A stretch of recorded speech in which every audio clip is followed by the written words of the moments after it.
दुनिया में कहाँ वफा का सिला देते हैं लोग, अब तो मोहब्बत की सजा देते हैं लोग। पहले सजाते हैं दिलों में चाहतों का ख्वाब, फिर एतबार को आग लगा देते हैं लोग। जान चल जईबू दोसरा के कोरवा में हो, मरब देखबू न हमरा के भोरवा में हो, मरब देखबू न हमरा के भोरवा में हो।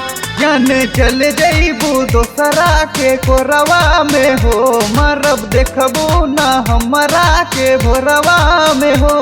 तू तो चल जईबू ओढ़ी के आचारवा रे आचारवा, हमरा जिंदगी में जहर घोर के जईबू हो पिया घरवा। हमरा जिंदगी में जहर घोर के जईबू हो पिया घरवा। फूलों में अक्सर कांटे होते हैं, प्यार करने वाले अक्सर रोते हैं। तड़पते हैं दीवाने तमाम उम्र, और तड़पाने वाले चैन से सोते हैं।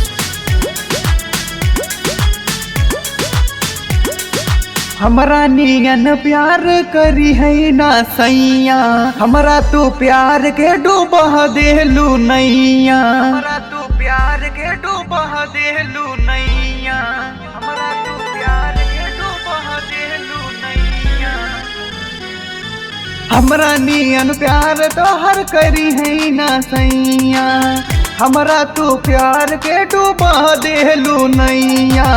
जात बाड़ू हमसे बचा के नजरिया, जात बाड़ू हमसे बचा के नजरिया, नजरिया हो तू नजरिया। कब होइहा ना दिल के पाजरवा हो पिया घरवा।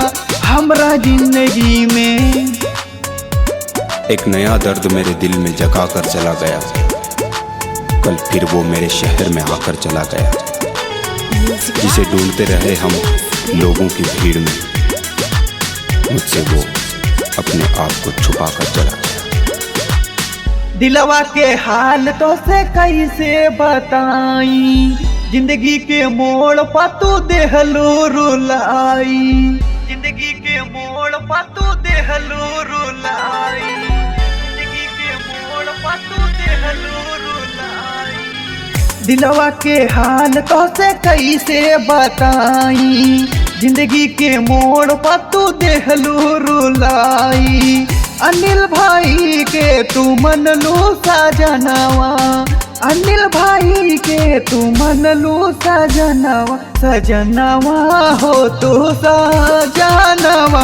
तोड़ के जईबू अरविंद के अरमनवा हो अर